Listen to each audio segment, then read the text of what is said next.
Hello, everybody, and welcome to the Babies in Common show. I'm Jeanette. And I'm Melissa. Welcome, listeners. Please note that any information shared during the show is not to be taken as medical advice.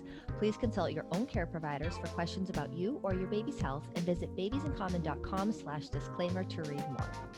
Alrighty, so on to our show. Today is Wednesday, March 3rd, 2021. And today we're going to be speaking with two special guests about the new Massachusetts Paid Family and Medical Leave Law, which is abbreviated PFML, and how to best prepare for parental leave after the birth of your baby. I am excited about this episode because so many of the Babies in Common parents have been asking me about the new law and do I know about it? And then there's many parents who don't know that it even happened. And so they don't know what their rights are. And that seems to be a common theme, which is unfortunate because I would imagine, and we'll find out from our guests, but that your employers are supposed to tell you what the law is so that you know. Wouldn't that be nice if people, your employer was proactive about that stuff? I am so excited for this episode too. I think it's been a long time coming. I personally, for a variety of very ridiculous, like legal fine print reasons, had to take unpaid maternity leaves after the birth of all three of my children. And so I was lucky. I just happened to be lucky that I had saved up enough sick and vacation time to offset the cost of the lost wages. So, we could keep paying our bills and our health insurance because that stuff's expensive. But again, having to use all of your paid time off is not a reasonable thing to ask any new parent to do. I mean, I basically had to take no vacation and not work unless deathly ill for like years before getting pregnant and then for years afterwards. So never mind once you have a kid, they get sick. So you kind of need that time to take off, in that especially first year of parenting.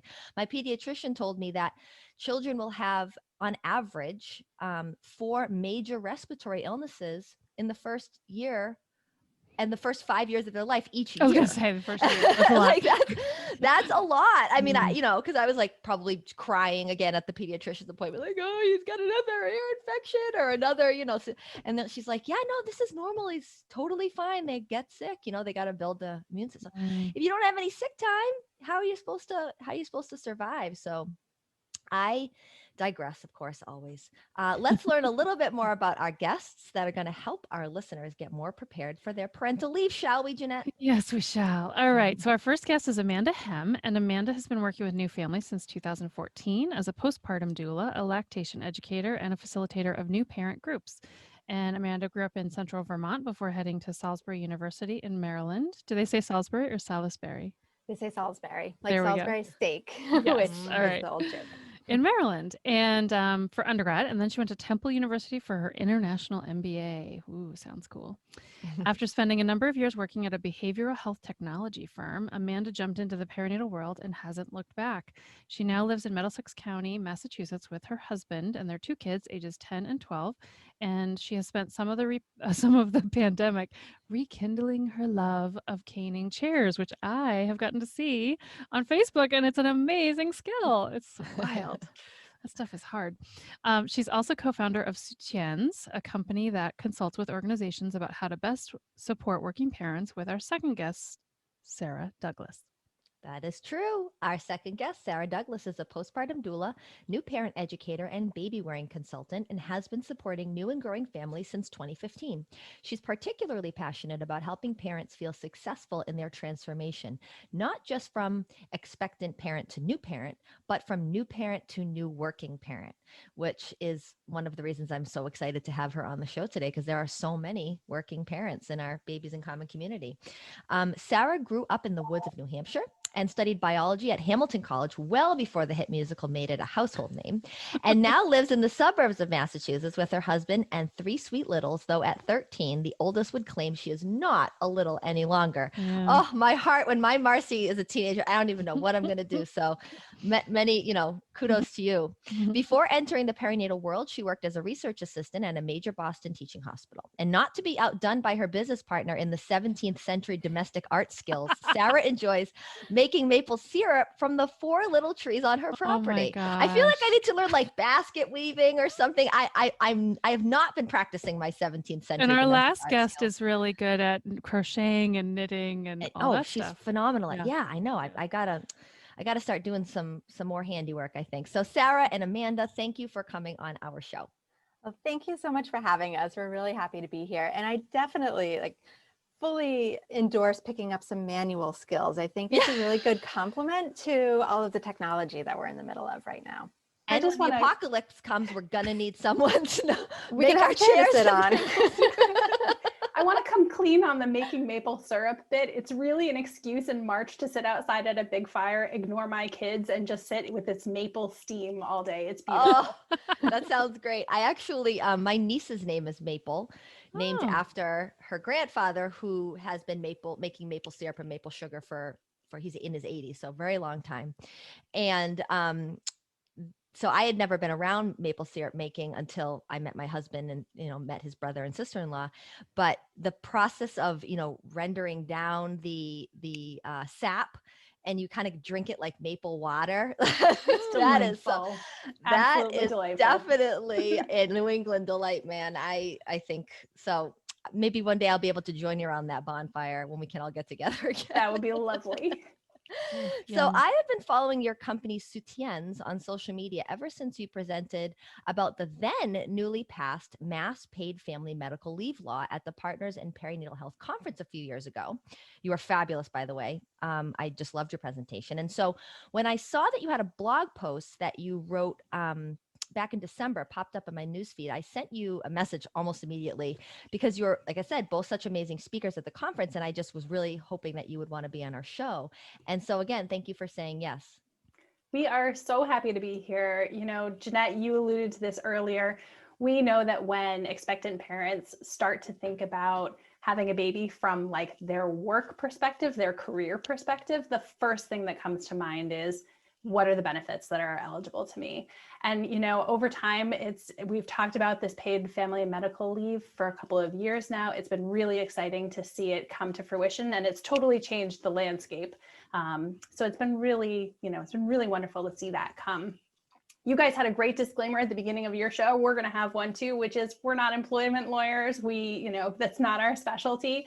So if any of your audience has specific questions, their best bet is to either go to their HR team or to the Department of Family and Medical Leave website, which is fantastic. If you can't find information there on the website, they've got a hotline that you can call, and that's how they can learn more about, the specifics of their situation. Awesome. Am I understanding correctly that this is the best law in the land right now? Or are there other states that have done this before?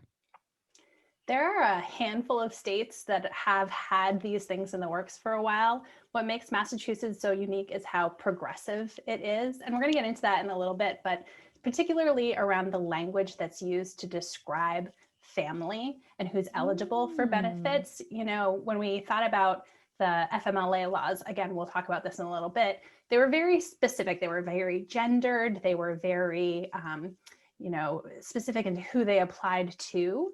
Sort of broadly speaking, the PFML law applies to a broader base and uses much more inclusive language. I Love love that. that. All Something right. near and dear to all of our hearts, I know. Yeah. So can you give us some background about the Massachusetts PFML? It rolls off your tongues, but not ours yet. We still About the trip law. over Because you said it offers many different types of family medical leave benefits. And so we're going to talk more about the one that offers parents the opportunity to bond with their child in the first 12 months after the baby's born, adopted, or in foster care placement, which is also really progressive. Very cool. So tell us more about that. Sure. So like we've alluded to, it's been around for a number of years, and we've kind of been watching it come and watching it evolve and people talking about it. And then it rolled out on January 1st. That's when the benefits became available to the parents. And it has been a game changer for so many parents. So the basics are exactly what you just said, right? It's new parents are going to be eligible for 12 weeks of paid parental leave, which is different than what had been available previously.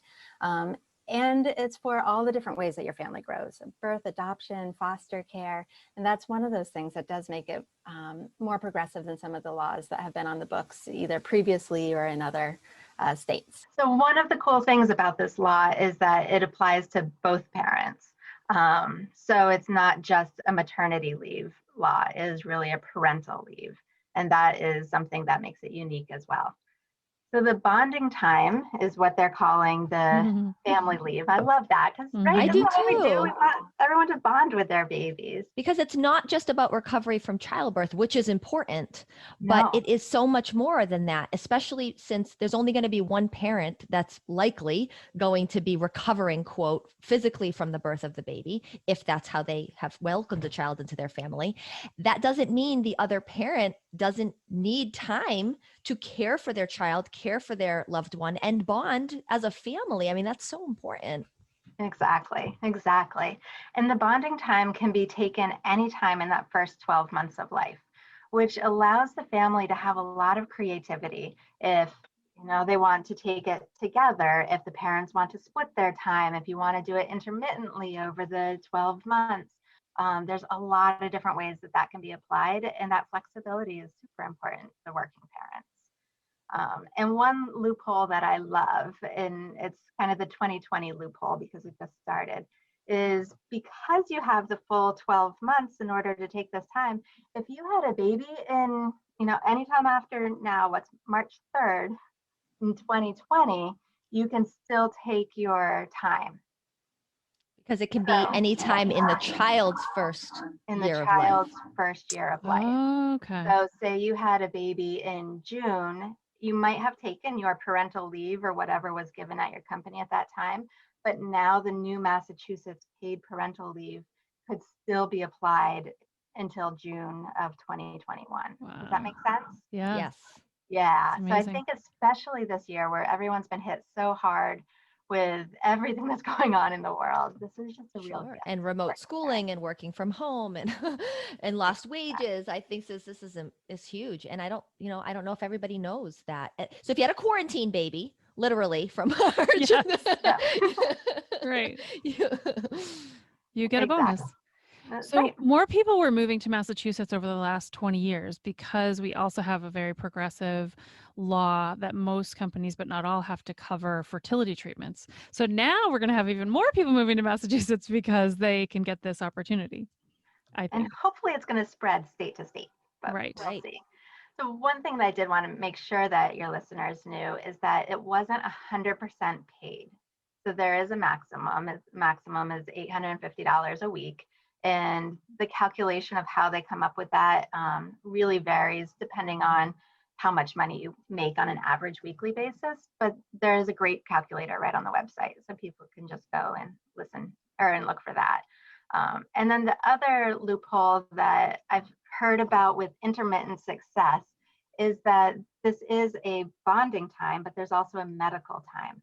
So you may be able to take some weeks paid if you are the birthing parent under the medical leave and then do the bonding. So some people have been able to take up to like 18 weeks. That's phenomenal. Wow. And if that's the case, it's really easy to just package those together. It's not like you have to open up separate applications or anything. You can just, extend that due to the medical or due to the bonding time after the medical leave, which is great. And the whole law itself is just really expansive. And so it's allowed people to receive benefits who wouldn't be eligible otherwise. And we'll get into the specifics of some of that in a little bit. But it's important to note that this doesn't replace your company's benefits, provided your company is already providing benefits at a level equal to what the state is requiring. Your company can choose to provide additional benefits. So they can either give you additional time off or they can supplement that income. So as Amanda said, it wasn't, you're not getting 100% of your paycheck, but your company can provide some financial assistance that way. Another important thing to note is that your employer can't require you to use your paid time off, your vacation time, your sick time, whatever that is, during this 12-week block. So that's sort of protected. We were sort of alluding to this earlier that kids get sick. You're going to need time off for pediatrician checkups and just sort of that piece of it too. So this protects that for you. Depending on your company, you might be able to tack on some time at the end. There are a lot of company specific things that go in there. So the best thing to do is check with HR and see what's eligible. And I know that the law in Massachusetts, and this is specifically in our state and not in many that I understand, if you are a pumping person, that they're required to give you a certain amount of time, but that requirement is only if your company has 6 or more employees, whereas in most of the other states, I think it's 50. So is this specifically to a certain company that has a certain size, like do Right. Yeah. smaller Are there any companies, you know? eligibility exceptions to the law? Right. So that was one of the downfalls of FMLA, is that you were only eligible if your company had more than 50 employees in a workspace. So that meant if you were remote, you were probably excluded. So this is really broad reaching. It's eligible to Massachusetts companies, regardless of the number of employees that are housed here, which is really, really good news. There are a couple of exceptions, and they're kind of big ones. So it's important to note that if you work for a school district, like a public school district, if you work for a municipality, if you work for a religious institution, or if your pay is solely based on commission, you might not be eligible. All of those organizations have the option to opt in, but they're not automatically required to provide it. And what if you work for the federal government? That's probably exempted too, right? That would probably be exempted as well. And that doesn't necessarily mean that you're not going to have some benefits if you take a parental leave. Like my husband works for a public school, regional school district, and he doesn't pay into Social Security because basically the union has, basically bargained with the school district about how they're going to pay for retirement for its employees. So, where if you're a teacher thinking, oh my gosh, this doesn't include me because I'm a teacher, there's so many working parents that are teachers, but I know a lot of teachers, and many of their school districts provide quite a generous parental leave situation for them. So especially if you do the teacher thing, the joke in labor and delivery is, all the teachers want to get pregnant about 12 weeks before summer vacation starts. So then they want to deliver about 12 weeks before summer vacation starts. So like April, May is like slamming because then they take their parental leave and then they have summer vacation off. So that's an old teacher trick. But. I think that's good planning, That's being smart. And the school districts can, it's a new law, right? So everybody's still playing catch up, and we're talking about employers not necessarily sharing. And I think a lot of times it's because employers don't know. And so if school unions were caught off guard that this was coming along, it might just not have ever hit their radar. So if you are a teacher, bring it up to your union reps and have them start that conversation, because they're the ones that would be able to make the change. Wow. But just kind of as a general rule, I think companies that contribute to that state's unemployment insurance fund are the ones that are going to be eligible for the paid family medical leave. Right. And you have to, it's not just living in Massachusetts either, right? It's about working in Massachusetts. Right. So if you work in Massachusetts and you live in New Hampshire, Rhode Island, you could still be eligible, but you can't live in Massachusetts and work in New Hampshire and get this. Does that make sense? Yes. Your employer has to be based in Massachusetts. That Right. does make sense. With any laws, there's so many of like caveats and little exceptions. And so we're slowly learning them, and the state is still rolling some of them out. And I think that's one of the things that we really want to recognize is that it is a brand new law, and employers are just picking up on it, and the state is making changes as they're going, right? They're learning and making things better. So we definitely need to have some patience and still advocate for yourself, right? So people need to get out there, they need to ask those questions, but not everybody has all of the answers. And what is the difference between, you mentioned family medical leave, and that is still family medical leave, and you compare it. So just to clarify for people, like what is the updated information about what FMLA is, what it isn't, in addition to the fact that we're talking about the parental leave? Yeah, of course. So the FMLA is what's been around since the 90s, and it's a federal law. So it applies to the entire country, not just Massachusetts. And basically all it does is it protects your employment status if you need to take leave, whether it's for having a child or medical leave, for up to 12 weeks per 12-month cycle. It doesn't offer any payments. It doesn't even offer you job protection, but employment protection within your company. And with that said, I don't want to totally bash it, because at the time, it was a great step forward, which is kind of crazy to think that was a big step forward, but it was. And it definitely went towards some equity and equality and giving women that ability to take that time without fearing for their jobs.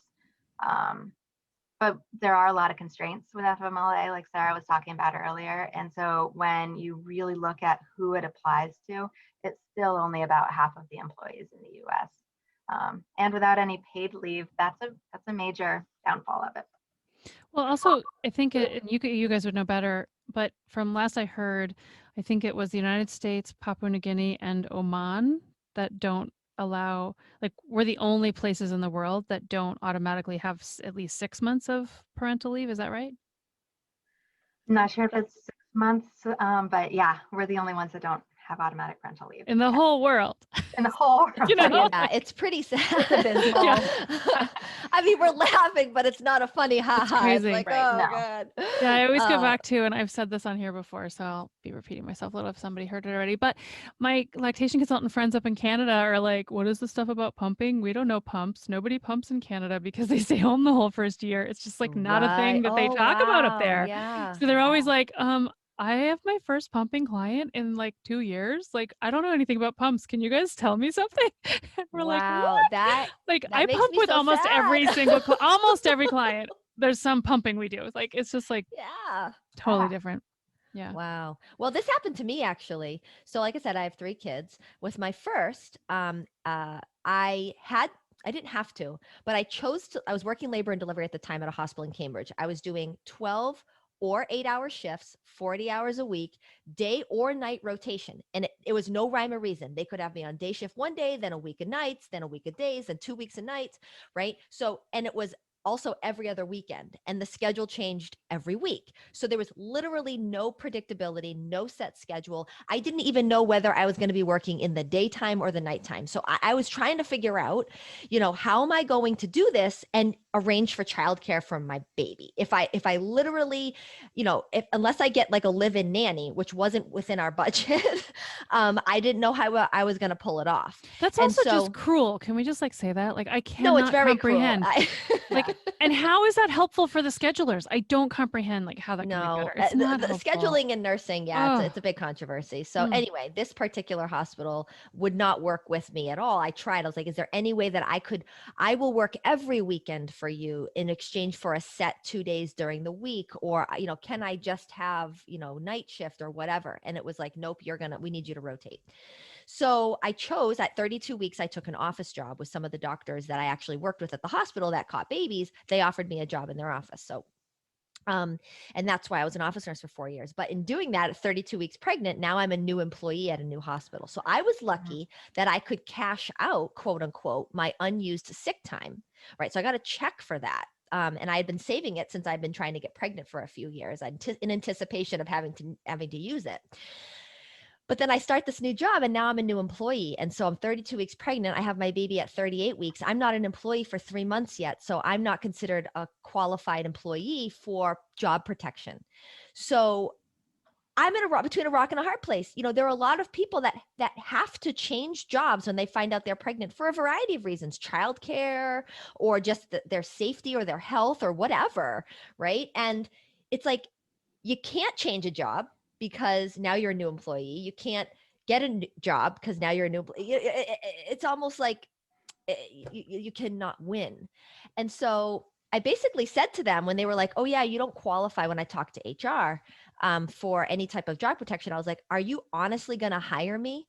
And then in 6 weeks, like, let me go? Are you going to train me and then let me? I mean, I really need to know because I got to find a plan B, and they were like, no. So I ended up having to get what was called a discretionary leave of absence. I basically had to get the head of the department to write a letter to HR that says, we will let Melissa take 6 weeks of unpaid time where she has to front all of the costs of her health insurance during that time. Oh my right. God. So pay completely out of pocket for my health insurance. And we promise we will give her job back if she comes back in 6 weeks. Now I negotiated 8 weeks And I only did that by basically throwing the OB card, meaning like, hey guys, this is an OB department. We work with pregnant and expecting families, and we tell them that they have to take care of themselves after they have a baby. Do you really think that I'm going to be able to come back at 6 weeks? Honestly, I'm like, you tell me. I've never had a baby before. Are my stitches even going to be healed? I don't even know. And they were like embarrassed and like, okay, how about 8 weeks, which was still too early. Right. And kind of set me down a path of, which I won't get into, I have before, but like pretty serious postpartum mood disorder in my first year. So that was my first baby. My second baby, I'm working at a hospital now. I had taken a job where I am working 24 hours a week. And that's a pretty common shift for a working parent in nursing, right? 3 8-hour shifts or 2 12-hour shifts. And so I go to HR. I'm a part-time employee. I'm a benefited part-time employee. And I submit all my paperwork to take, the job protection. Again, it's not going to be paid, but it was going to be job protection, 12 weeks of FMLA job protection. And I get a letter back from HR and they said, you don't qualify for FMLA because you need to have worked 1,250 hours in the previous year, which guess how much a 24-hour per week benefited employee works in a year? They work 1,248 hours in a year. Oh my God. So, I mean, I know I didn't realize this, of course, until but when they're like hashing this out on the House and Senate floor, passing this FMLA, that they put it to 1,250 because it was not going to include anybody who worked 24 hours a week, which is a huge amount of people. It is really hard to be a full-time working parent. It is really hard to be 2 full-time working parents. Many times, especially if you're in healthcare like me, and there are a lot of nurses that are parents, you're dropping down to 24 hours, to do, or 36 hours or whatnot. And you just get slashed with benefits like that. So that really opened my eyes to how many loopholes there was. One more reason for the this healthcare FMLA. workers are heroes, Melissa.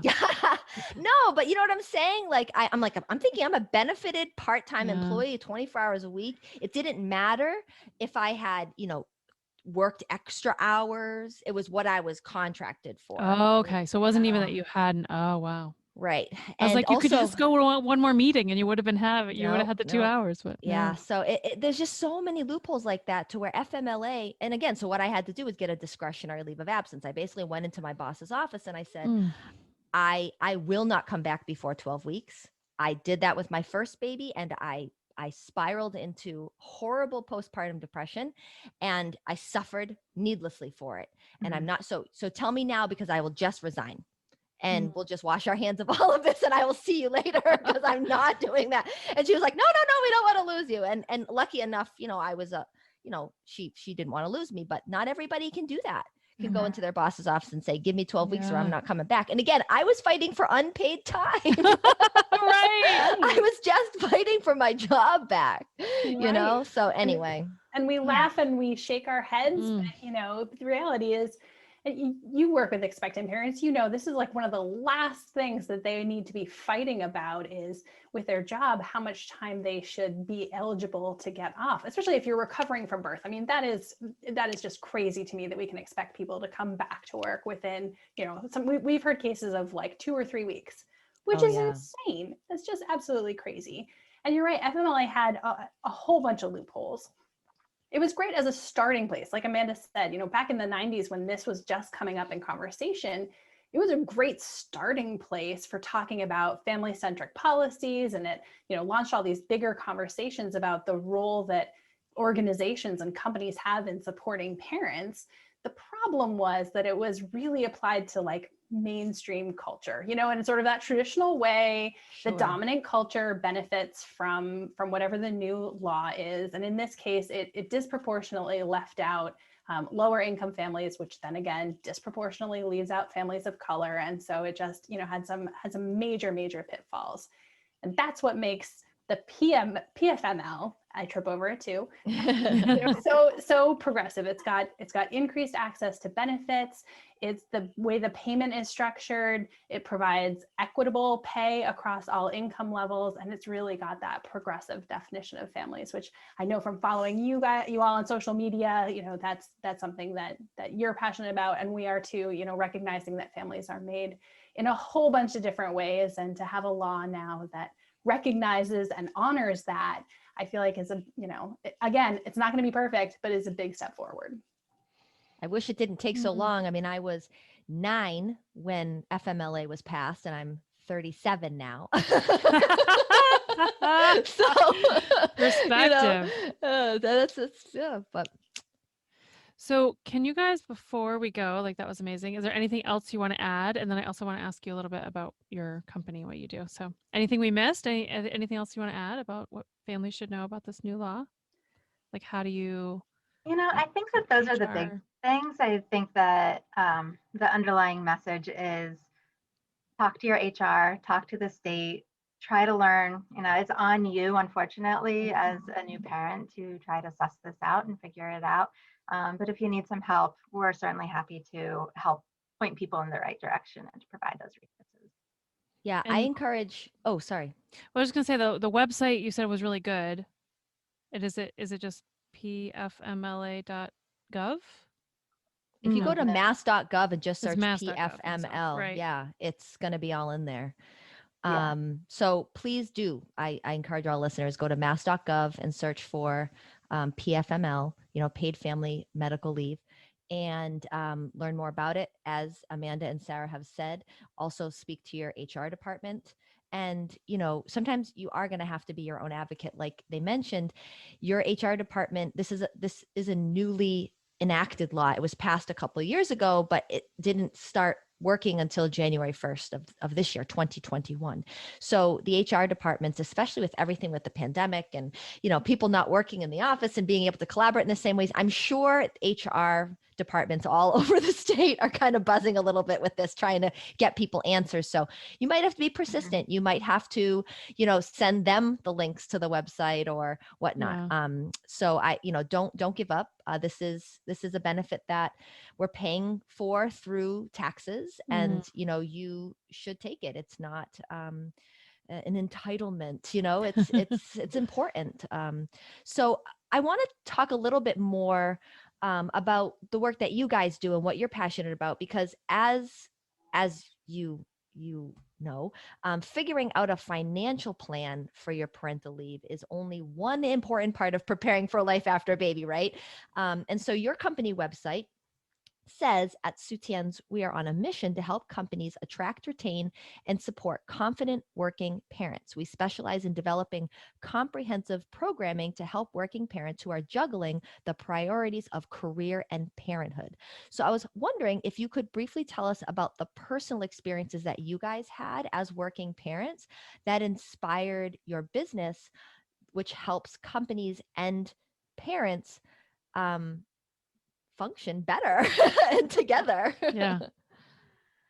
I think that this as well as anybody, but any small business, when you start out, it's usually driven by some experiences and some passions that are related to good stories.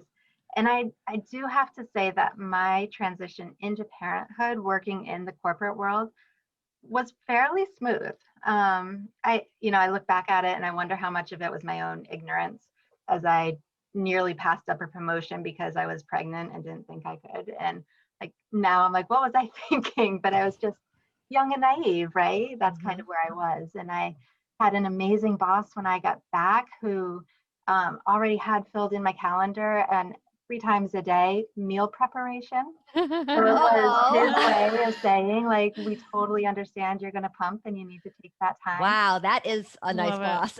Right. And he was an older man without children, and he really just got it. So there definitely are those experiences. And like I said, so my new parent experience as a working parent actually wasn't anything to like inspire a company. But the straw that kind of broke the camel's back for me is in 2013. That was my version of 2020 for many people, I think.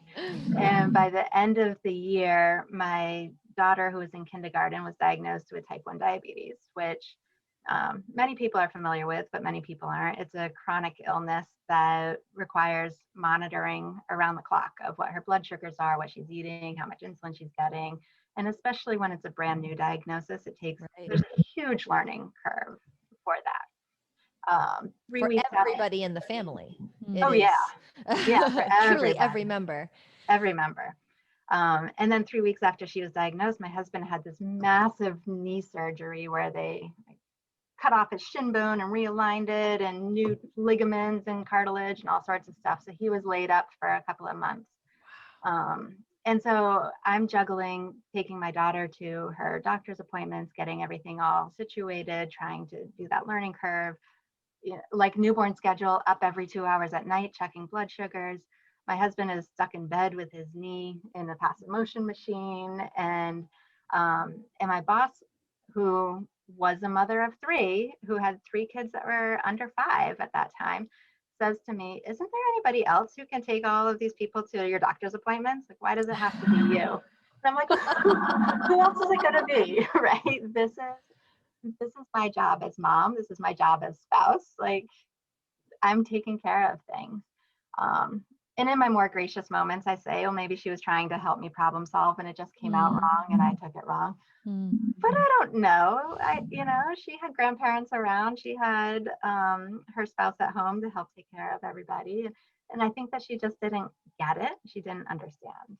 And so that was the straw that made me say, "I'm out." There's got to be a better way of life, a better balance. And I made the transition into the perinatal world, and was able to work postpartum jobs at my own schedule around the needs that I had for my family. And I just fell in love with it, right? So there's that other part of, now I have a job that I absolutely love doing and working with these new families. And as I was doing that more, and Sarah was a postpartum doula, and we've known each other since we both had big bellies with our firsts, so 13 years. We were realizing that especially in Massachusetts, there really is a lot of support for new families. They don't necessarily know how to access it or know to access it, but there's a lot of postpartum doulas and lactation support and new parents groups. But it was when those parents went back to work that it was like ripping a Band-Aid off. And so all of those supports that they had scaffolded around them suddenly weren't there. And just as they were getting back on their feet, learning to be a parent, they suddenly had their full-time job on top of it as well. And so that's what inspired us to start Soutiens. We really came at it through companies. We're really focusing on having companies see that they should have a vested interest in supporting their expectant and new parents and their working parents, because that's their talent pool. That's where, you take care of those people. And when you have confident, successful parents, you've got engaged employees. So the payout from a company perspective, really, that's pretty high. Not to mention the fact that, as we alluded to earlier, when you're an expectant parent, the last thing you want to be thinking about is, okay, how am I going to negotiate with my boss to figure out how I'm going to transition this project to that person, and really worry about how your parental leave is going to influence your career trajectory. Right. So we really are focused on helping companies find meaningful ways of building in those supports, so they're much more organic and it's not kind of left to chance as to how your experience is. We've heard from a lot of parents, even within organizations who have different managers, that their parental leave experience was completely different. Right. Same organization, same benefits that are eligible to them, but depending on who their manager is, that totally sets the tone for how they experience those first few weeks. And we knew there had to be a better way. That's so true, how important it is to prepare for, not only your leave, but for going back to work and what that's going to look like. I mean, speaking for myself, like I said, I went back to work 8 weeks after my first. And at the time, I had gone to Jeanette's, it was called Breast Milk and Cookies back then, but her breastfeeding support group, like 3 times a week. That was my sanctuary. I had formed this community of amazing other mothers that were like-minded and breastfeeding as well. And we were just supporting each other. We would go, I remember one of the first outings we did, we all brought our kids to Red Robin, they were like, 5-week-old babies, but we had them all lined up on the bench seat, and we all sat on the other side and had salads, and then we went and sat at the park and just was outside nursing together, whatever. Of course, our babies aren't playing together at that point, but and then I go back to work at 8 weeks, and none of them did. Mm. And now I'm like, like the time that I spent with them doing these little get-togethers, the time I spent, at Jeanette's support group, was instantly taken away from me. And now I'm commuting from Millbury to Cambridge. I'm doing that, so 16-hour days, 4 days a week. It was a nightmare. Honestly, it was a nightmare. And I was going into an OBGYN office, and, it's besides the fact that they didn't bat an eye when I was pumping while typing and talking on the phone, triaging a patient, but there wasn't really anything extra supportive that they did for me to help me transition back to work. So it was really eye-opening for me. Well, my thought is that you guys are doing work to help convince companies to do even better, right? So, it's like, do you have a how do you, if someone's listening and they're like, oh, maybe they could help my company, is there sort of parameters of number of employees you have or certain types of companies? Who would be a good candidate for someone to say, hey, HR, you guys should hire Soutiens? The awesome thing that we're focusing on right now is sort of one-on-one style coaching, right? Oh, And okay. so the beauty of that is that it can be for a company who only has, maybe 1 or 2 people who are expecting babies, or it can be for a company that has 500 people who are expecting babies. So it's pretty wide reaching in what we're able to do. We run events that really focus on building community. As you were talking about, you go back to work and suddenly you're like, I don't know any other working parents. I'm alone. I don't know how to navigate any of this. All of my friends that I, made when I was home with my baby, I can't see them because they're either working or they're staying home, and it's just not, I don't have that sense of belonging. Mm-hmm. So community building is one of the things that we really like to focus on to help parents know that they're not alone, and that can be done in any, in this remote environment. It can be done anywhere. True. So for example, we ran a community building event yesterday morning where we were talking to parents who were in the UK and in India and in the US. And so it's just, we have this really neat opportunity to touch lots of lives. That is fantastic. Cool. Now, I know you guys have spoken in the past about how you want to help new parents plan their leave time, quote, with intention. And so what do you mean by that? What do you mean by planning your leave time with intention? So that is something that we talk about a lot. That's one of our core pillars is always talking about intentions. I think a lot of times people checklists, here's the things that you need to get for the nursery. This is how many outfits you need to put into the diaper bag when you go off to the hospital. But it's really hard to create a plan around your leave with that kind of detail. So it's kind of like when you create a birth plan. You have an idea of what you want to have happen, and you know that things are going to change. But just the act of putting all of those plans together increases your knowledge, it increases your confidence. It's going to give you that flexibility that's going to allow you to kind of handle whatever is thrown at you. So our with intention is taking it that next step. And it's not, you're thinking about what your birth plan is going to look like. And then maybe you've thought about what it's going to be like to be a new parent at home, which sometimes people think about and sometimes they don't. So that next step is, what is it going to be like to be a working parent? And I just don't think that people give that a lot of attention to put into their intentions about that. And so there's kind of 2 sides of it that we talk about with new parents or expectant parents. Is there's your intentions at work, and that's talking to your boss, your team, and it's allowing you to really kind of set a tone for how do you want that parental leave to go. It's to have those conversations, to talk about what's available to you, And that's going to give you a peace of mind that you're going to be able to carry forward while you are absent and make things a little bit smoother when you do step back into work. And then there's the side of it at home, right? And so that is building that strong foundation that's going to support you when you do go back to work. And building that strong foundation at home is the same things that we talk about a lot as postpartum doulas.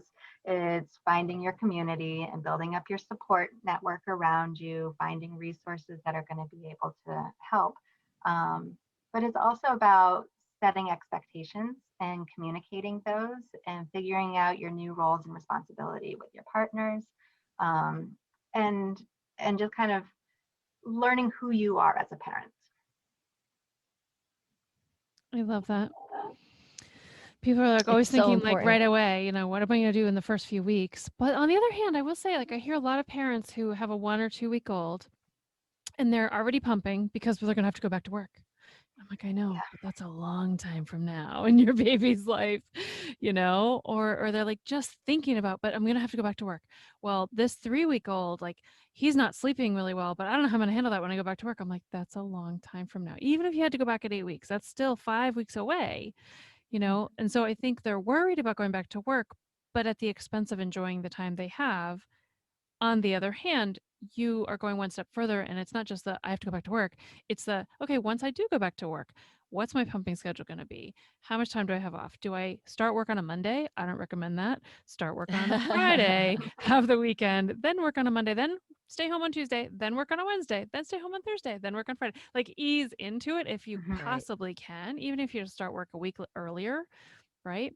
But also, like, some people just aren't ready. So negotiating again and saying, I'm just not ready. This is happening. I need another week or 2 off. And in in my experience over the years, just talking to people who are parents going back to work, that seems to work when they need that extra time. They may not get paid for it, of course, but it's really thinking about those details and who's going to do what, who's going to pick up from daycare, who's going to um, prepare the diaper bag for the whoever's taking care of the baby, right? But it's even just simple stuff like, where is the pumping room, or could I pump at my office? Or even if you're not pumping, you know, what's the logistics of time frame? Do you work late? Do you not? What other idea, like, what else am I missing that you would talk about for like your plan, that like loose plan when you get back to work? Did I I miss would say anything?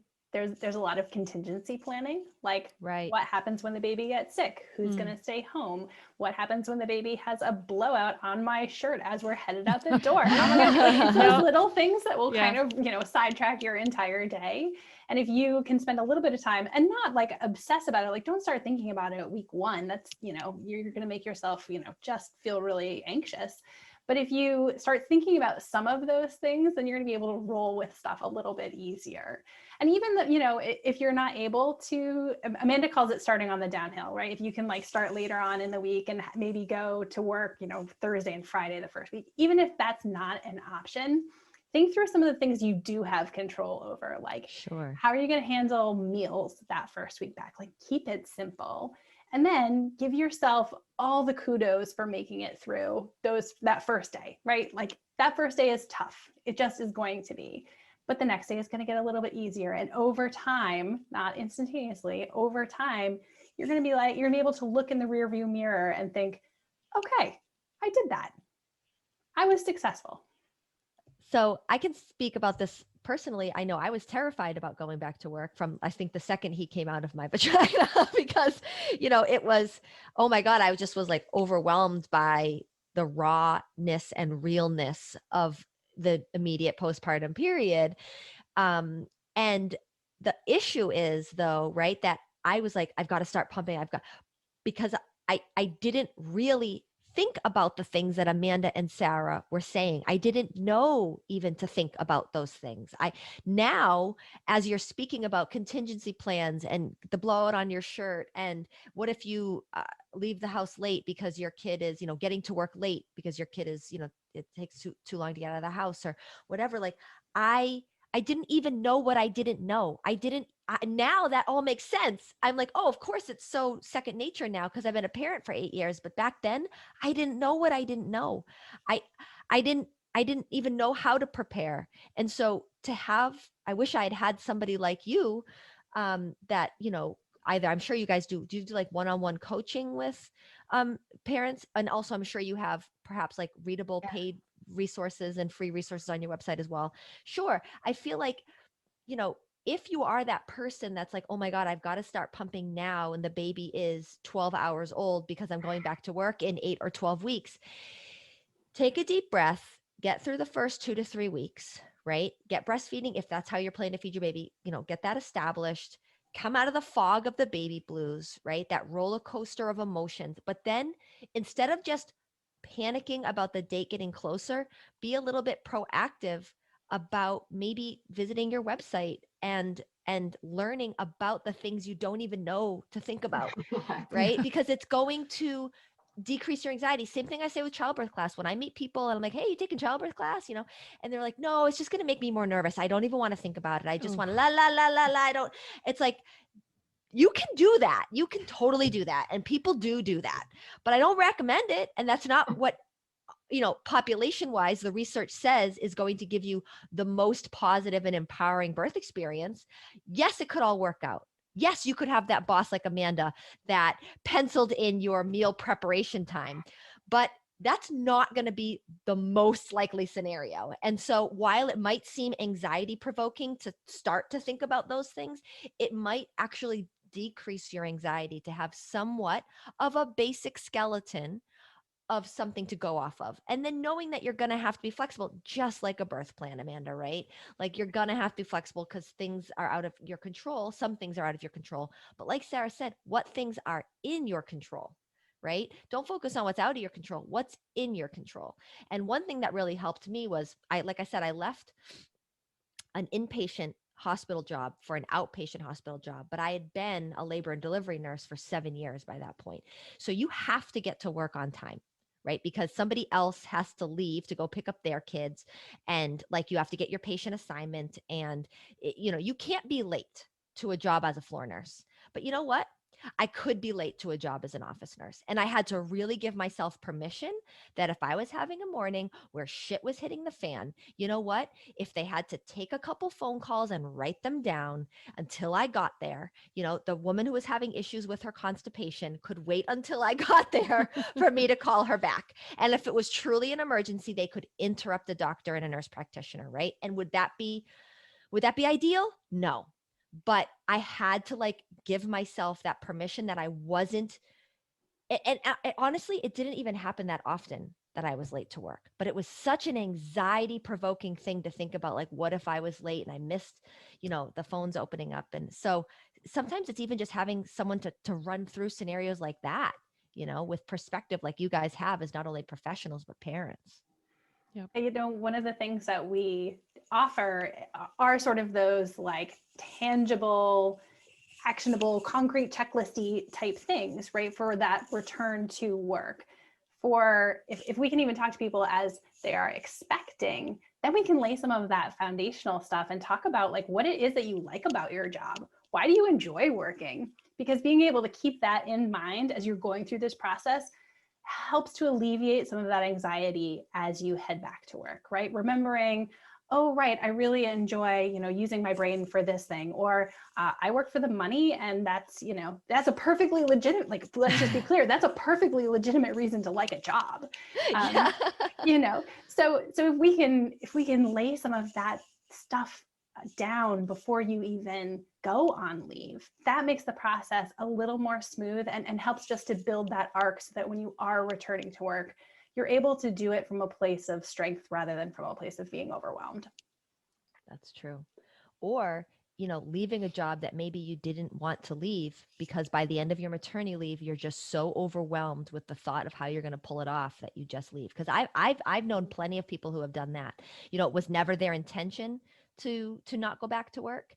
And if, everything was perfect, they would want, some people want to stay home, and that is totally fine. Some people don't want to stay home initially, but by the time they have their baby and they realize, what that entails, they want to stay home. Though there is no wrong choice, but there are some people that truly, even after they have their baby, want to return to work, but don't, because they're overwhelmed with what that is going to be like.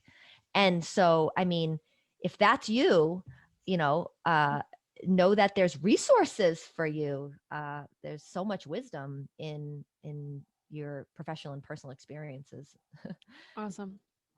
I always recommend that people have extra clothes for themselves in the trunk of their car. And I think that's in addition to very the important. child. And I mean, even if they're 12 years old, like have extra clothes for yourself, right?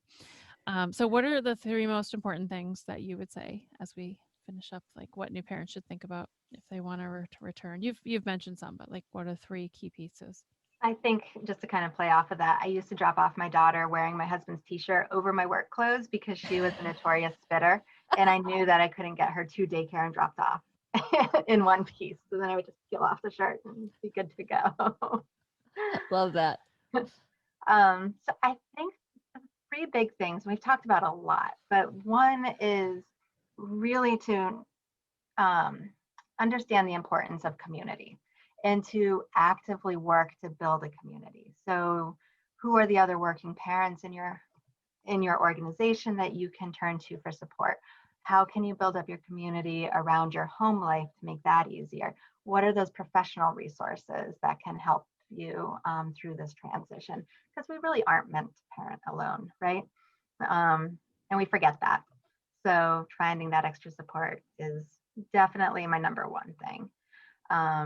And then number 2 is those logistics, like you were talking about. It's how to think about the childcare drop-offs. What is the pumping schedule?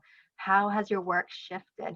What are the roles and responsibilities between you and your partner? And how are those changing for the better? Like, how can those change to make you stronger? And so thinking through all of those logistics and practicing them ahead of time is definitely my number 2. And then the third one is to give yourself grace. It is just to be kind to yourself, be kind to your partner. You are a brand new parent. This is a whole new gig for you. You're not expected to know everything on day 1. So treat yourself the same way you would treat your best friend and be kind. Aw. I think Sarah? that's a wonderful summary. Yeah. Anything you want to add to that, Sarah? Just that we know it's a lot, right? I mean, when you're expecting a baby, there are a whole bunch of things that are on your to-do list, and it's easy to feel like, okay, how am I not gonna forget something? There's so much focus on the baby. There's so much focus on birth. There's a little less focus on new parent. There's really not a lot of focus on new working parent. So we know that there are a lot of things that are on your plate, and you don't want to to misstep in your career or to put your career on the side if that's not what you want to do. Obviously, if you want to be a stay-at-home parent, we believe that everybody should have the ability to make the choices that are right for their situation, for their family. So it's a huge transformation from expectant parent all the way to new working parent. We've got lots of resources available for helping parents walk through that journey. And we just encourage people to reach out if that's a situation that they're in right now. Awesome. Thank you so much. Yeah. I hope our listeners take this advice because it's so important. And I love the positivity that you guys brought today, just about, you're not meant to do this alone. If you're thinking this is one of the hardest things you've ever done, it is. It doesn't mean that you're just bad at it. If you're going back to work, you have another job, right? Like your work, and then your homework, it's all work. It's an extra, your baby is wonderful work, and, but work that you didn't have before you had them. And so, if you feel like, oh gosh, I'm not the employee that I was, before I had a baby, you're not going to be the same person you were before you had a baby. You're not going to be the same spouse or partner you were before you had a baby. You're not going to be the same daughter or best friend. You're not going to be the same employee. Now, I'm not saying you're going to be worse, right? I'm not saying that, but you're not going to be the same. You are going to be a profoundly transformed person. I hope that you are rising like a phoenix at some point, right? But there's going to be some ashes and fire at some point too. I mean, it's true. There's a transformation, and it's not necessarily a bad thing, but it's okay that you're not exactly the same. It's a huge life event. And the name of your company is Soutiens, Soutiens, and it means support in French. So we're going to help. You're going to help, right? Like you're supporting. We That's are, the whole point. we are. And that is We're all here. absolutely why we came up with the name, was that it was all about support. And we vetted it. We thought it was great. We rolled with it, and then we Googled it, which maybe we should have done earlier. And it also means bra. Right. Yep. But we Right. work Not with a wrong. lot of Not women that have wrong. bras. It's Yep. important. That is not wrong. And there's two of you. Support. There's I two of love you. it. That There works. you go. And it's like a built-in logo. I mean, I can't. Yeah. Awesome. Well, thank you so much for coming on. I think I also want to highlight that, for people who are medical workers and teachers, I have a special Facebook group it's called Medical Workers with Pumping in Common, and the other one is Teachers with Pumping in Common, because those two groups seem to have a very different work environment and struggles with pumping. So, and when to pump and where to pump and that kind of thing. So it's a great discussion group for that kind of thing. I keep saying I should probably have one for retail workers too. There's a lot of different types of people but the ones I come in contact the most are medical workers and teachers. So if anybody wants to join those groups, you can search them on Facebook. And if your profile picture does not obviously make me know that you actually have a baby, then you're probably going to have to message me to prove it. So Definitely. so there's that. All right. So we hope you've enjoyed today's show, and we hope you'll tune in again and look at our show notes if you want any contact information besides soutiens.com. .us. .us. Ooh, good point. Good point. Yeah, and they have a lot of Soutiens.us. excellent COVID-19 resources as well. I Oh, was good. looking on your website. So if anybody is struggling to figure out how to continue with remote work / remote schooling, soutiens.us. Check out, at least their COVID-19 resources are really, really well done. Oh, sweet. Awesome. Thanks for being on the show.